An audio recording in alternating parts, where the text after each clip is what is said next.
Hey, we're here at episode number 3 for Inverted Podcast, and we are excited to welcome Coach Todd Whitten from Tarleton State University. Thank you, Todd, for joining us today. It's always a pleasure.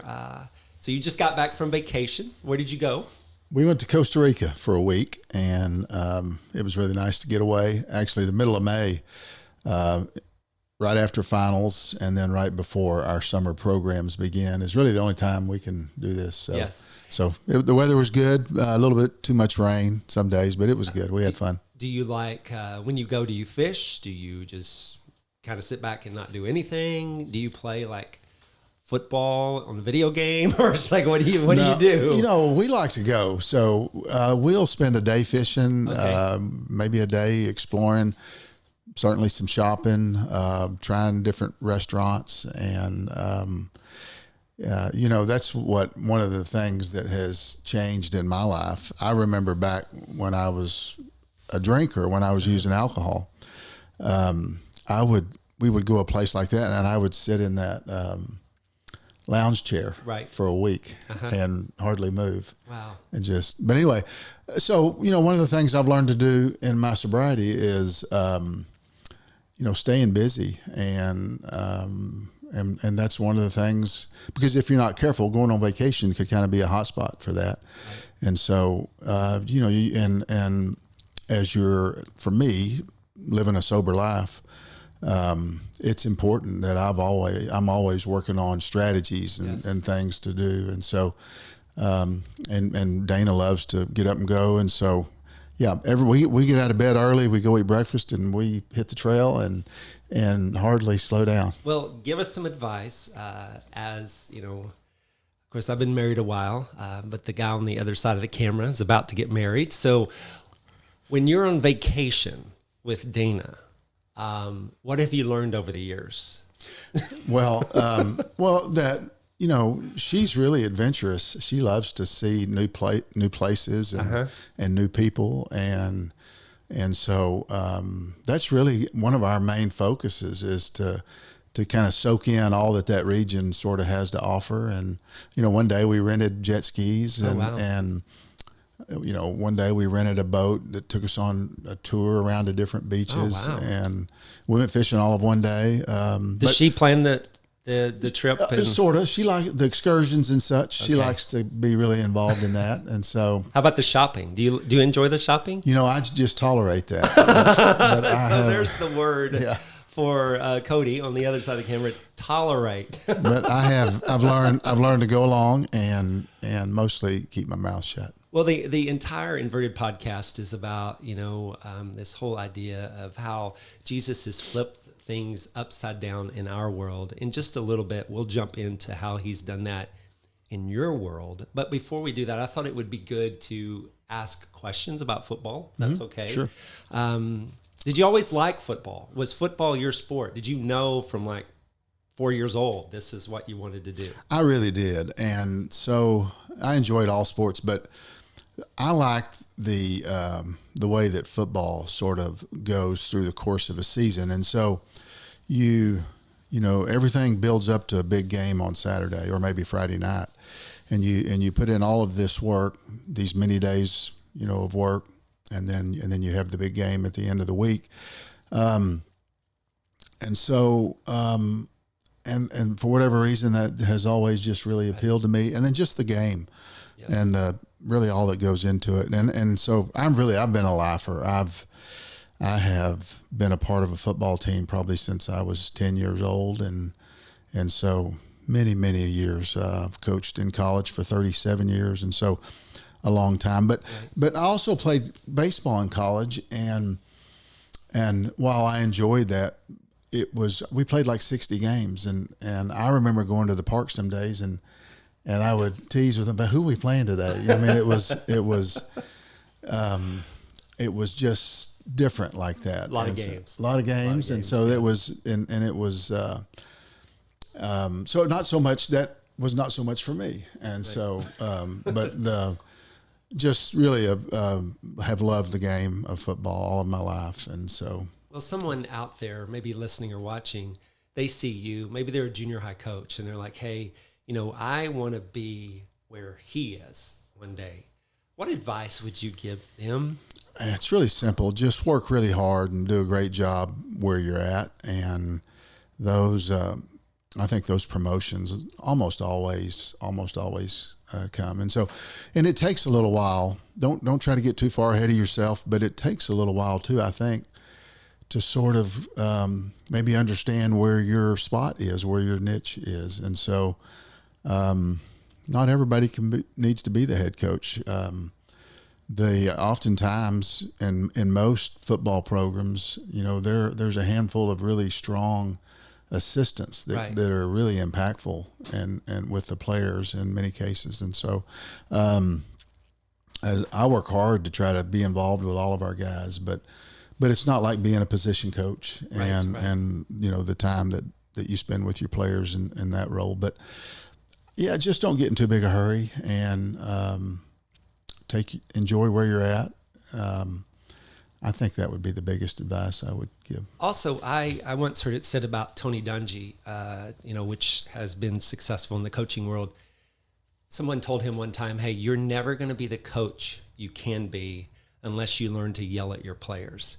And he told that person that day, he's like, that's just not me.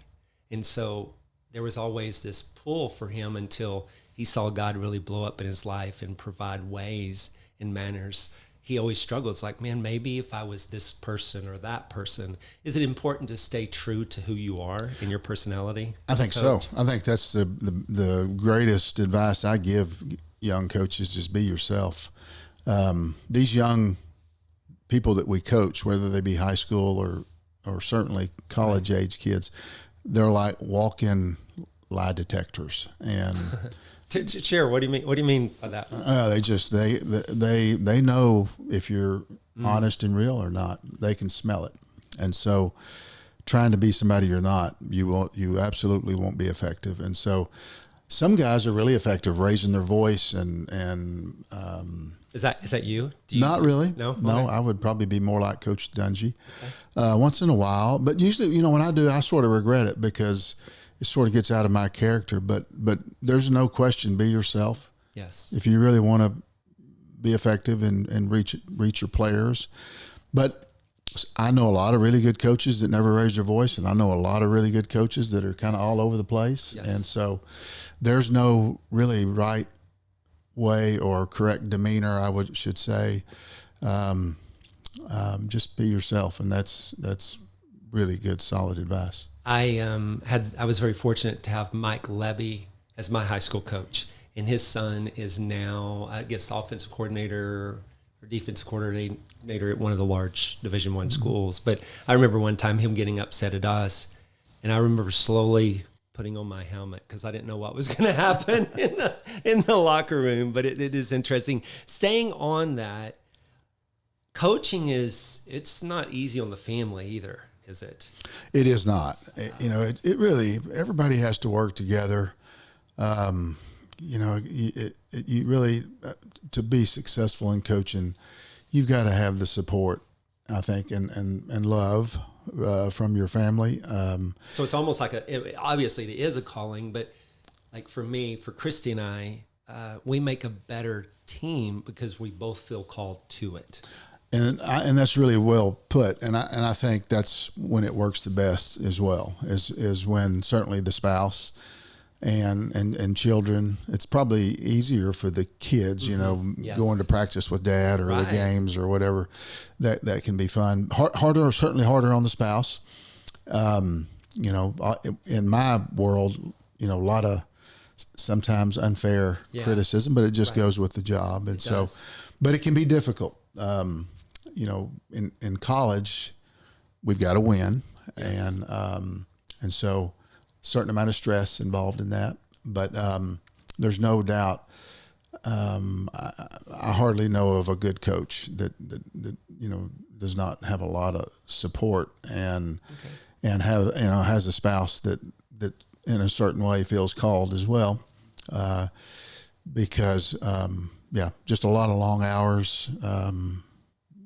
Many difficult times. Yes. When you work with young people, I think probably whether you're a pastor or when you work with people in general, but but young people can be really difficult. All the different things that they're up against and that they're going through, and so the good coaches, we're all in with these players and these people that we work with, and so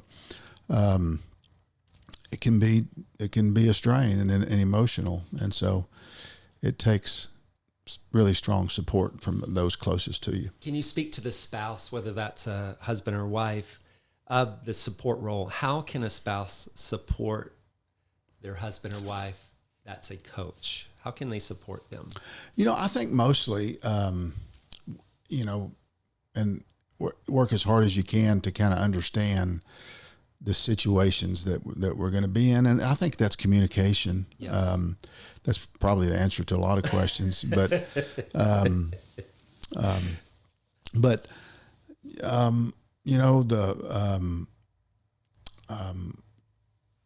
I just, being present, sharing the good times, sharing the bad times, but really working hard, I think, to understand what the coaching job is all about. Okay. And then helping to get to know, it helps, I think, if our wives get to know our student athletes. And and most always they do. And the thing that I'm probably the most proud of here at Tarleton with Dana, certainly our coach and our staff and all the wives, is they do a great job of bringing everybody together and making it a family atmosphere. And so I would say those things. Okay. How about the coach now? From the coaches, what advice would you give a coach to stay present or to keep their family healthy? What advice would you give them? Well, a lot of it would probably be opposite of what I've done. But back to the communicating thing, which I struggle with a lot sometimes when I'm wrapped up and the things that go along with a really hectic and busy job, football season, et cetera. Sometimes the last thing I want to do when I get home is talk about some of the issues, but it really is helpful if you can do a good job of communicating. I think our wives will just soak it up and be so thankful for being a part of that as well. And so, but I tend to keep it bottled up and too much. And when I do share, everything's a whole lot better. And so, coaches, my advice would be to talk and be upfront and communicate and have time every day. Set aside a time in the evening when you can share and get caught up with your wife. That's what I like about you, Coach. It's the mindset that people would look at you and say, okay, hey, this guy has arrived. You've made it. I mean, a lot of people would want to be where you are, but then at the same time, you realize there are some things that you still can improve on. And the personal side, and we could talk X's and O's all day long probably, and you could talk about how to improve in there, but you're also open to that side saying, hey, maybe the best advice I'd give is do the opposite as I did. So, but I would say this, and I want to speak into you, where you are and where your office is, so to speak. Now you get to give a great example and speak into coaches, and I know that goes a long ways. So thank you for that. Well, we're gonna switch. I could sit here all day and talk to you about this stuff, but you're not the same person now as you used to be. Mm-hmm. There was something in your life that really grabbed a hold of you and consumed you, and you were addicted to. What was that? Yeah, I'm an alcoholic. Alcohol was my medication, and so. That's how I made the world go away, and it was never more than a few hours, and then it would be right back. So my journey with alcohol really kind of began in college, and And then as life showed up, and my answer for the difficult times, was alcohol. And so, and then over the years, really became addicted and just a full-fledged card-carrying alcoholic. I had it all. And so, a lot of bad stuff with that. When did you realize it was a problem? It was out of your control. Really early. I think, and I think this might be true for alcoholics. I know one thing I've learned over the years. Everybody has a different set of circumstances, really, and everybody's story is a little bit different. Right. But early, one of the first few times I drank, I knew that it made me feel a certain way. Right. And I knew I was probably way too anxious to redo that and to have another drink, or for the next time, let's say me and my buddies would get together. Yes. And so I knew I had something inside of me that was different, but I hadn't developed any daily habits, with drinking. Right. And so it didn't really scare me early on. And I thought, well, I got this. I can be a normal drinker if there is such a thing. And, but as the years, days and months and years go by, alcoholism is a progressive disease. Hardly anybody gets better with it. Right. And so, I've heard some really smart people who have gotten sober talk about alcohol is out in the street doing push-ups, and it just gets stronger and stronger and stronger. And that is true. And so, just I became more and more reliant to get through the day, to get through the week, et cetera. And so, and having a really probably a stressful job. And do you feel like you rationalized the alcohol based upon, hey, I have this hard job and this is one way I can relax, or maybe not relax, but just kind of numb myself and step out of it? Mm-hmm. There's no question. Self-medication. Yeah, absolutely. And I'm sure I, to the people around me, I probably use that same language and to justify it. And so, but I knew early on that there was probably something wrong with me. I kept it inside. I never communicated that with anybody. But as I have gone through alcoholism and as I've gotten sober, I can look back. I know exactly that it was early on, and somewhere in my mind, I knew that I was probably different. Yes. So when did you finally come to an end of yourself, and when did you what catapulted you into, hey, knowing I have a problem, to now then I've got to get help? This is a... alcohol goes from being kind of a really good part of your life and kind of a fun time and the party type thing, so to speak. And then as you get into addiction, it becomes the worst part of your life, and it's something that you sort of have just to survive. And so, so there were, a good many years at the end where I really wanted to get rid of it. Didn't know how. Didn't know if I ever could. It is a sickness, and you feel sick, and until you can get some alcohol into your body, you don't feel normal from a physical standpoint. But affected relationships, friendships, my family. My marriage, my children, just everything around me was not good. At least it didn't feel right. And I think it was probably the better part of about 15 years as I think about it. And the last 2 or 3 years were just kind of rock bottom. And, probably, getting close to having another failed marriage, and so many bad relationships that were my fault, because I was an alcoholic. And so, and you just, for me, I had an opportunity to get to come back to Tarleton and be the head coach. And I had the good fortune of having Lon Reisman, Yes. who has, kind of been like an angel for me. And I thought, again, you go through all this and you spend all your time lying about it. But so I thought nobody knew.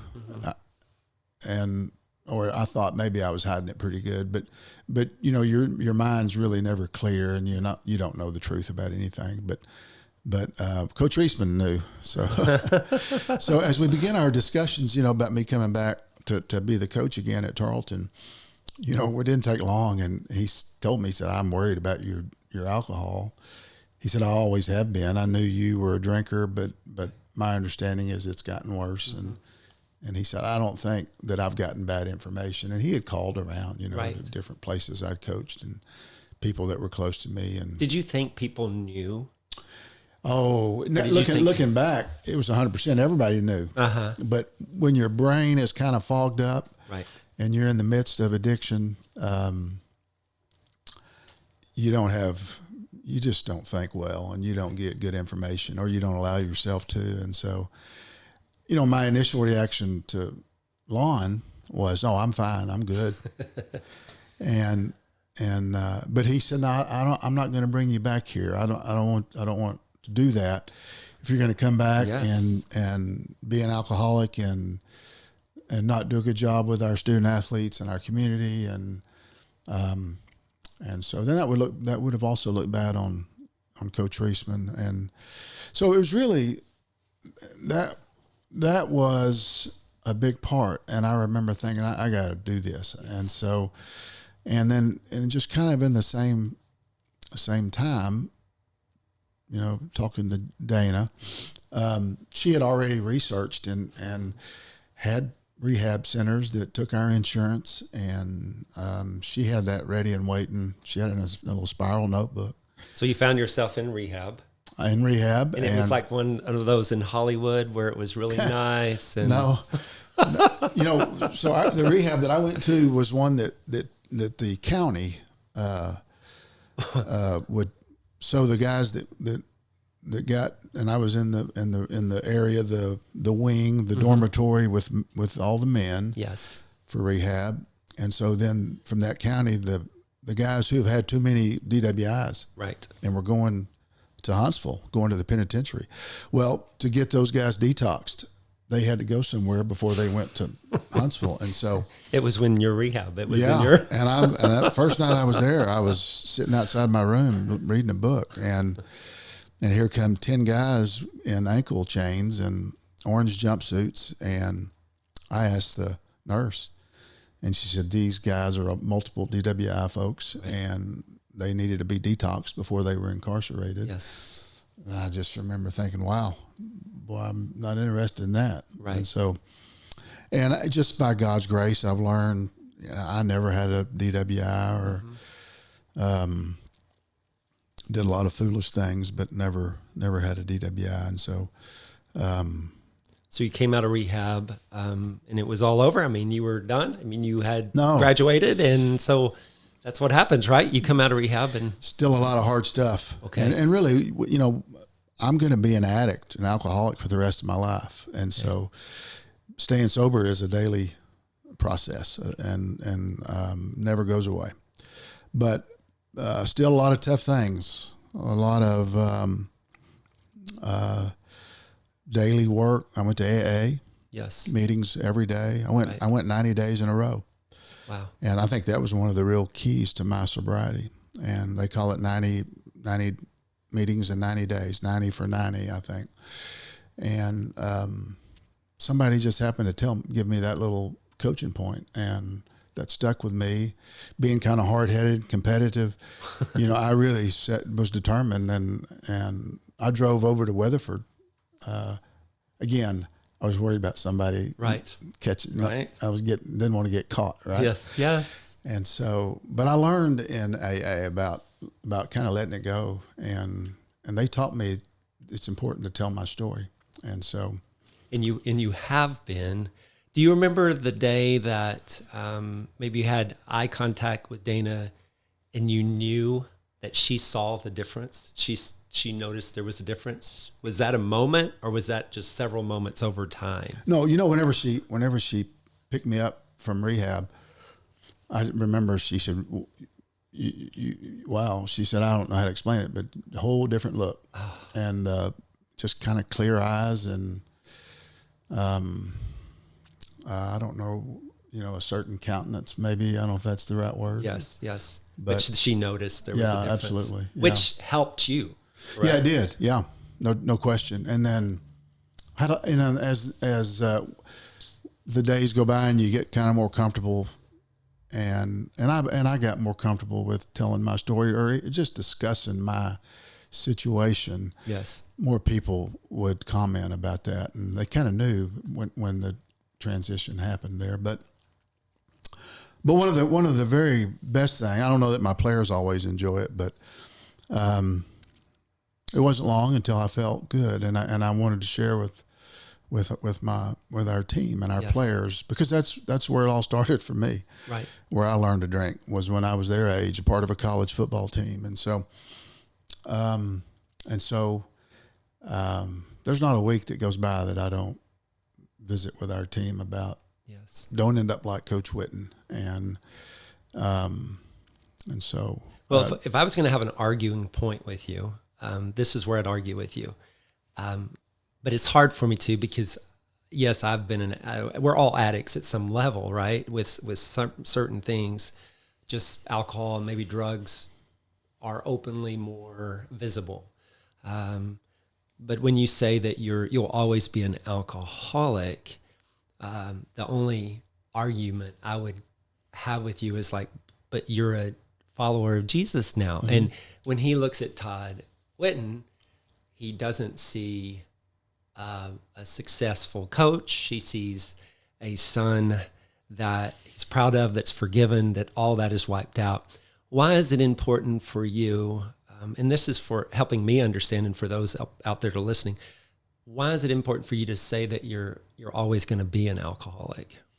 Well, I think I'm scared of alcohol, and so it almost killed me. Yes, it did. And so, it's the way that it's the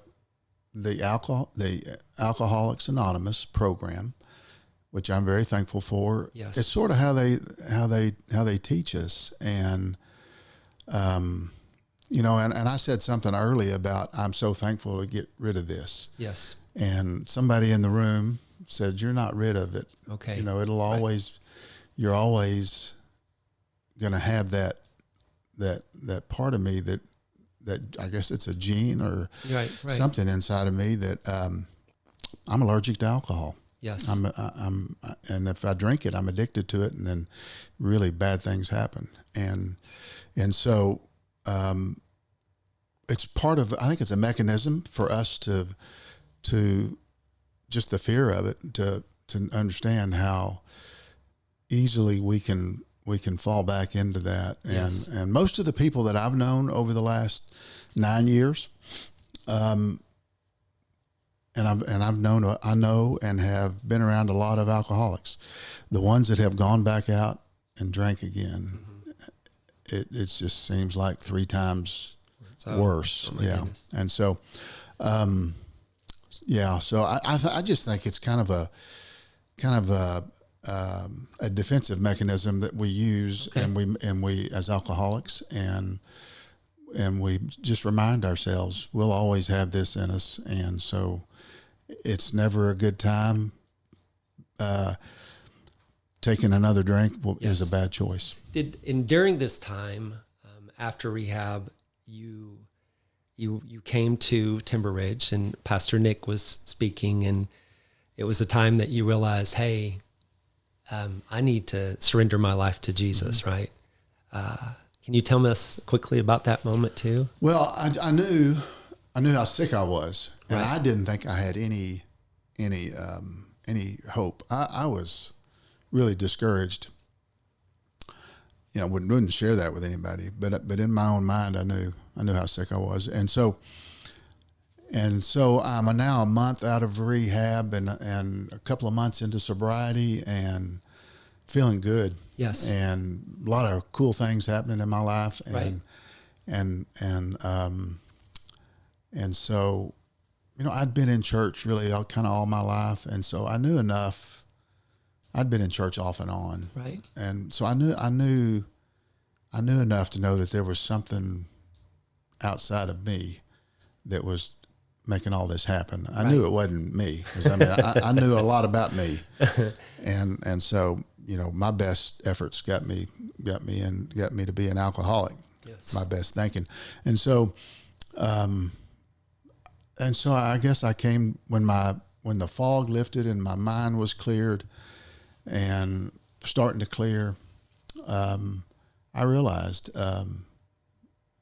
and because somebody in one of those AA meetings said something about God's grace, and I remember kind of Googling that and starting to see what that might entail, and I never thought about it, and so, but I said, that's what's happening to me, and I remember thanking God for His grace, and didn't really think I deserved it. Obviously, I know I didn't deserve it, but that's, I guess, exactly what grace is. And so, but I was very thankful for it. And so just kind of, Dane and I started coming to Timber Ridge, coming to church, and, we wanted a different life. And so, one Sunday, the sermon was really simple. Just, here's the game plan, sort of. If you want to be saved, live your life for God, right, and all you got to do is love God and love others. That was kind of the message, and if you can do that, you're in, right. And so I thought, that is really, I like that, and that's a simple plan. I got that. And I think I realized I loved God, and this may sound wrong, because God loved me. Right. Yes. If that's normal. Well, I'm probably a selfish. Well, you said, I still love this statement. There's a lot of statements that stay in my head, but very few come back out. You had given Jesus a million reasons to give up on you, but He never did. And that continues to motivate you in the moment and in the everyday of your life. Yeah. And that is impactful not only to people like me, that you're an encouragement to, but I know your players, your coaches, others that are looking up to you, because you are a role model, whether you choose to want to be one or not. So this side of alcohol, what does your life look like? You just mentioned, earlier you were on vacation. How has vacation changed? Well, that's I remember thinking, if I get rid of this alcohol, how am I going to go play golf? Right? I love to play golf. Right. But I'd never played around the golf without an ice chest full of beer. Okay. I like to go fishing. I never caught a fish without probably being about half drunk. So you thought everything was just going, yeah, are you a better golfer now? Cook out in the backyard. Are you a better golfer now? I hope absolutely. So. Everything I've tried. But I'm glad that worked out to the correct answer. Yeah. I mean, but in vacation, how are you going to go on vacation and do all of that without, having alcohol every day? But here's what I've learned is it just the answer to all of those things is it only gets better, and that really is the truth. When you're an alcoholic, you don't sleep very well, you don't eat very well. Right. Boy, your mind is just scattered with all kind of things. It's hard to think clearly. Relationships are crazy. Just everything's bad. I mean, every single thing in my life got better after the alcohol, and it made me understand that really the main reason behind all that, how all that happened, was God loves me, right? Yes, and so I was clearly able to understand that and say yes to Jesus and start living my life. in a whole different way. And I think back now, and I'm just like disgusted, about so many of the years and I'm glad you said that, because I wanted to go there, because there's guilt associated, right? Just because you through Jesus has helped you overcome this. There's still a yesterday sitting there. Someone that's listening and they still have the yesterday. What do you do with the yesterday? The failures in yesterday. You don't have to speak specifically to the failures, but how do you live within that?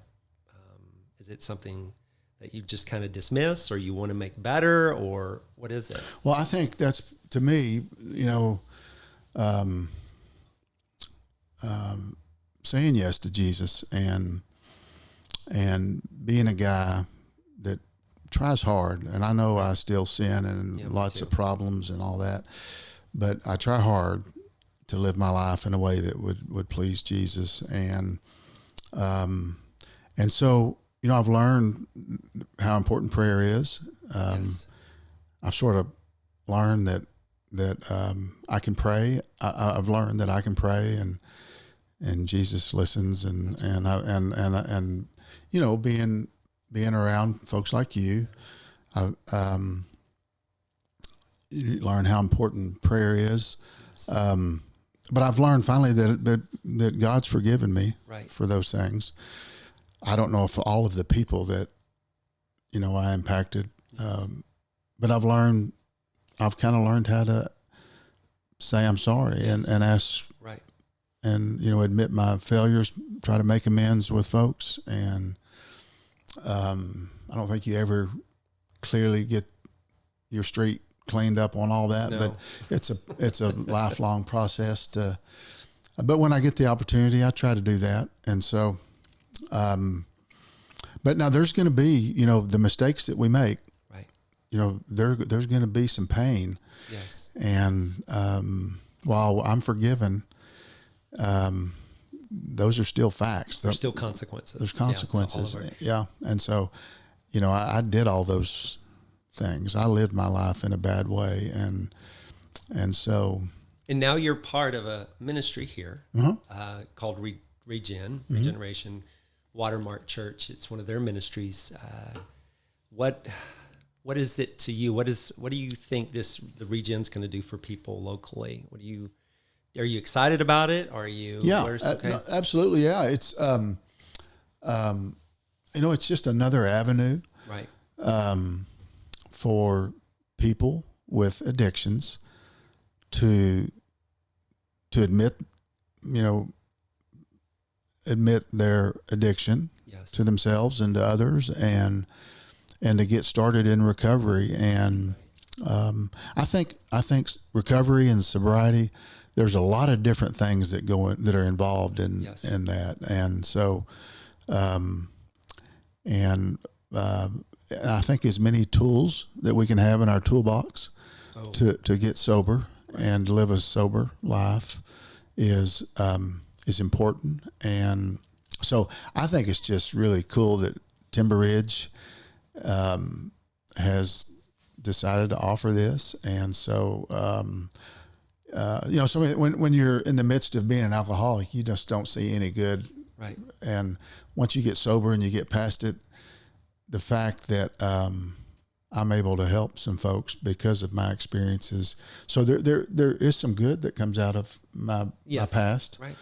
And so, because God uses all things, and if you read the Bible's full of messed up people that he has come and invaded their life, so to speak. And now then they're living a new story, his story. And I do want to say this as well. I know particularly several people that have talked to me or talked to Christy, how much of an encouragement you are. There are some people that are going through some hard times right now that had to go to their own location to get help. But that text they're receiving from you goes a long way. Mm-hmm. So thank you for being that encouragement to folks out there. There's a person sitting out there on the other side watching this or listening to this podcast, and they realize they've now come to the realization that they are where you said you were. What is the next step for them? Yeah. Well, you got to admit it. You got to admit to yourself, right? Honesty. You got to be upfront, and boy, that's a hard first step for a lot of people. But you've got to admit you've got a problem. You've got to admit to yourself. And then admit to others. Yes. And then you got to go to work, and then you got to change everything almost in your whole life. And so, but it's worth it because you're sitting on the other side of this now and seeing change everything, and you're here, and you're making an impact, and God is using you, and we're very thankful for you. I know you have a big T on your shirt, and I know there's a little check that we like to say Nike and all that stuff. I have to say this: you're Todd to me before you're Coach Whitten, and I know I'll probably get, unless I ask this question, people would say, "Why didn't you ask this question?" So, what does the season look like to those that see you as Coach Whitten? Yeah, we've got a good group. Okay, we were 8-3 a year ago, and, yes, and just most of that team is back. I mean, probably 85% of it. Almost the entire coaching staff is back. So my expectations for our team are high, and I think we have a chance to have one of the best teams that we've ever had at Tarleton. And so we got a lot of work to put in between now and August 24th when we play McNeese, but just a really good group of guys. That's wonderful. And so we'll see. Said like a true coach, right? We'll see. Well, Todd, thank you so much for joining us today and being real on the Inverted Podcast. And we just can't wait to see what the season holds. Great. Thank you for having me. Absolutely.